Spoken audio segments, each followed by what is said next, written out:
Welcome, have a nice day. Today is Sunday, 8th of December 2024.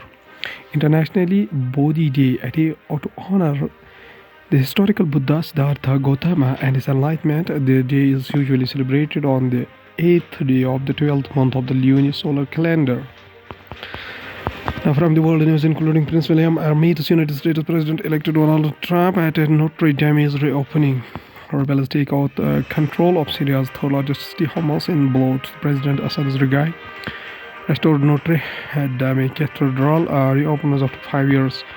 Trump meets French President Macron, Ukraine's Zelensky in Paris. Syria's state media dismisses claims of President Assad fleeing as rebels reach Damascus suburbs. Gaza peace deal possible before Trump inauguration, Qatar's PM says. Now, from the Hindu newspaper, Syria rebels celebrate in a captured Homs set sites on Damascus.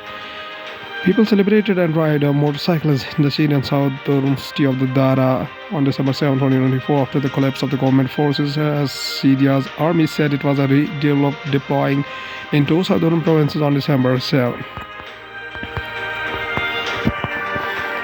Rebels fired into the air in celebration, and the youth tore down posters of the Syrian president. Damascus resident protests in the streets.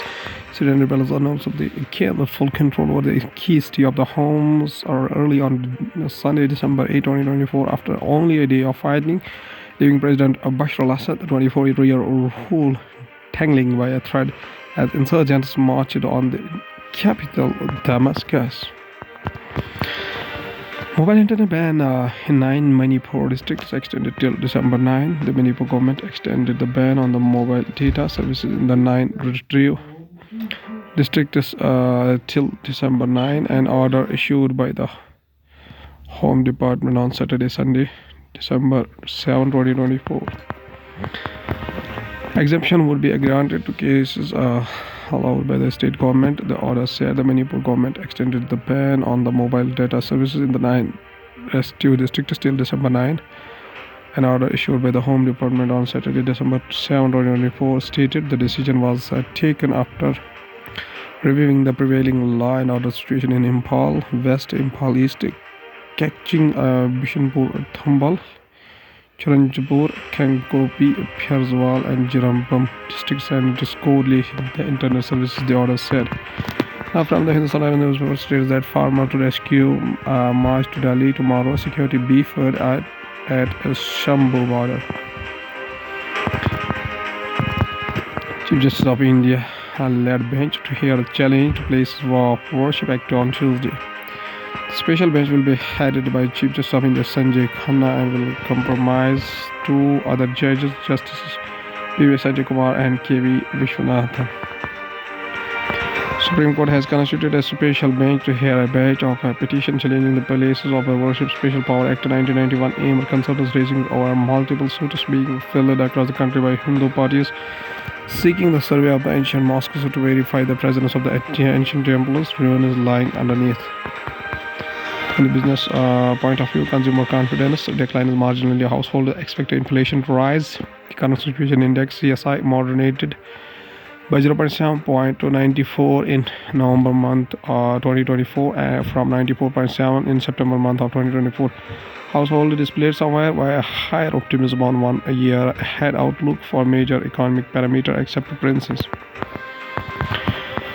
Committee of Creditor Performance Lacking should enforce a code of conduct. Reserve Bank of India DCO the Insolvency and Bankruptcy Board of India IBBI should enforce a code of conduct of the Committee of Creditors COC as their performance in solvency proceedings has been lacking in several aspects. Reserve Bank of India Deputy Governor M. Rajeshwar Rao said on Saturday, while the IBBI issued a self-regulating guidelines in August to enhance the help. Speaking at IBBI and INSOL India International Conclave, M. Rajeshwar Rao also advocated for a market-driven compensation framework for resolution professionals as opposed to a regulatory mandate. Rising credit source and updation issues vex customers. Credit information companies are dependent on the data reported by the credit institutions for making any updates, says CIBIL. The major complaint from the customers is that when a credit default is rectified by customer, a CIC don't update their status in its system. This leads to low credit source and affects the chance of the customer to get the higher amount of the loan at low interest rate. Now, from science and technology, why can't the world agree on a plastic ban? Ghana's lead negotiator Sam Adu Kumbi speaks as Alejandra Para, zero waste and plastic advisor for GAIA. Latin America and the Caribbean, he listens at a press conference during the fifth meeting of the Intergovernmental Negotiating Committee to develop international legally binding instrument on plastic pollution in Busan on December 1st, 2024. The fifth Intergovernmental Negotiating Committee (INC5) on plastic pollution was conclave, a delegation of from about 170 countries, mandated to establish a legally binding treaty to end plastic pollution, informally called the Global Plastic Treaty. Despite a week of the meeting, the INC5 failed to meet its mandate. What is the Global Plastic Treaty? The United Nations Environment Assembly (UNEA) resolved in March 2022 to end the plastic pollution, including in the marine environment. To end that, and INC committees were constituted and tasked with negotiating a treaty. Before the end of 2024, over the last 2 years, countries met 5 times and attempted to bridge the divergent views on how to end the plastic pollution. Several countries are enthusiastic about ways and means to encourage recycling and prohibit certain plastics that led to littering. India, for instance, has banned a single use of plastic since 2022, but many of them are reluctant to limit plastic production.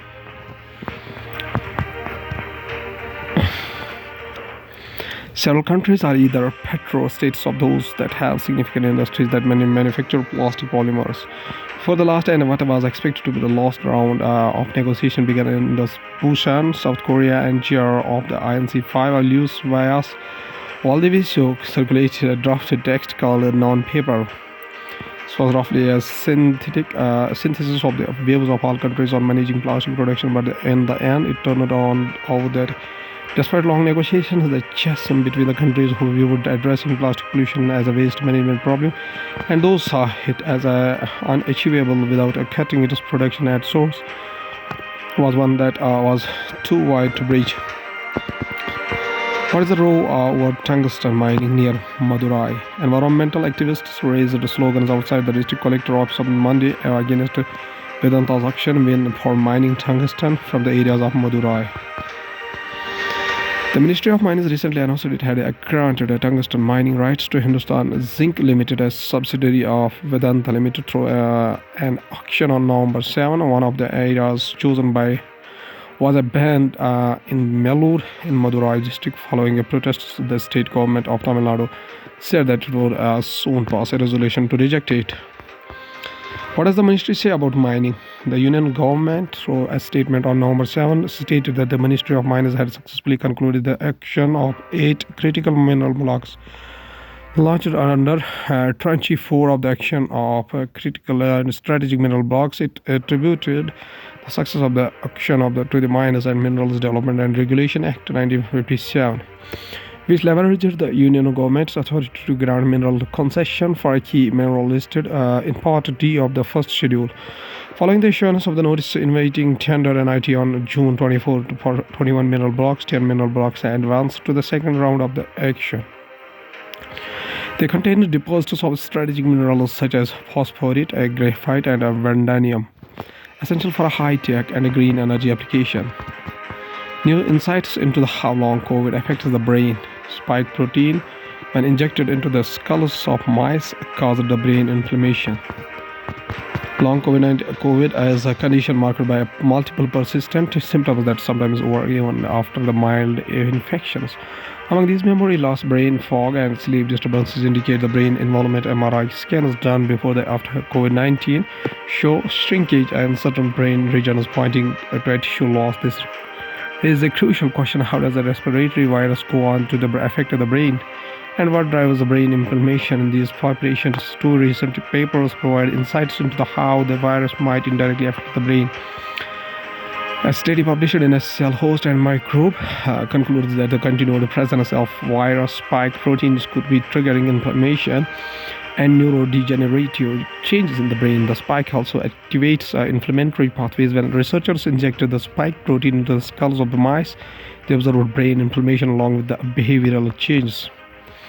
In human studies, the researchers identified a spike protein within the skulls of the people who died of the cause of the other than COVID-19.